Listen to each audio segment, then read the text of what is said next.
સાહેબ, આજકાલના લોકો પરિશ્રમને નહીં પરંતુ ફક્ત પરિણામને જ માન આપે છે.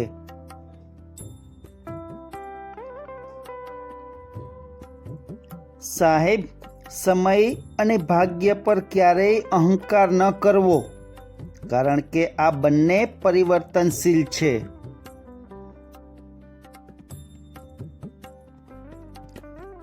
ગીતાનો સાર અને કુદરતનો માર દરેકના જીવનને અસર કરે છે. સાહેબ,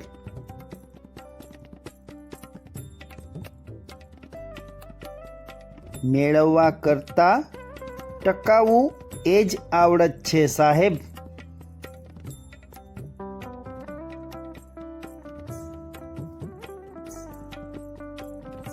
શક્તિ અને બુદ્ધિ બંને કરતાં સમજદારી વધારે અગત્યની છે.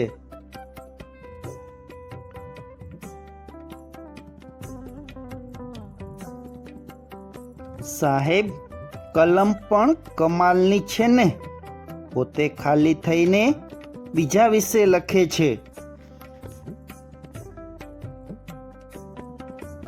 ફળ પાકી ગયા પછી પડી જાય છે. સાહેબ, માણસ પડી ગયા પછી પાકો થાય છે.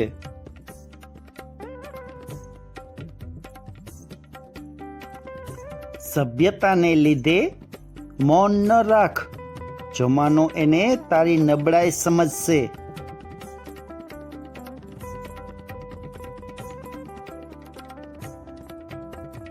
વધુ પડતું આગળ ન થવું. સાહેબ, કેમ કે પુસ્તકનો આગળનું પાનું સૌથી વધારે ઇગ્નોર થતું હોય છે. બસ મારી એક વાત યાદ રાખજો સાહેબ, તકલીફ હોય છે તેમાં જ તક છુપાયેલી હોય છે.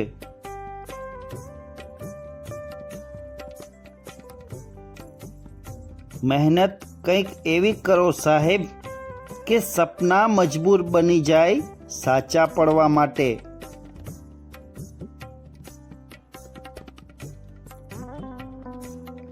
ચોખ્ખી ના પાડવી સારી છે સાહેબ, ખોટા વાયદાઓ કરવા કરતા.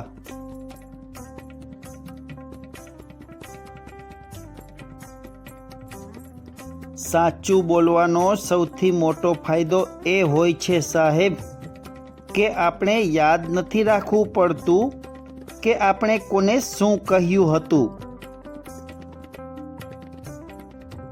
મિત્રો, આજનો સુવિચારનો વિડીયો પસંદ આવ્યો હોય તો ચેનલને સબસ્ક્રાઈબ કરો.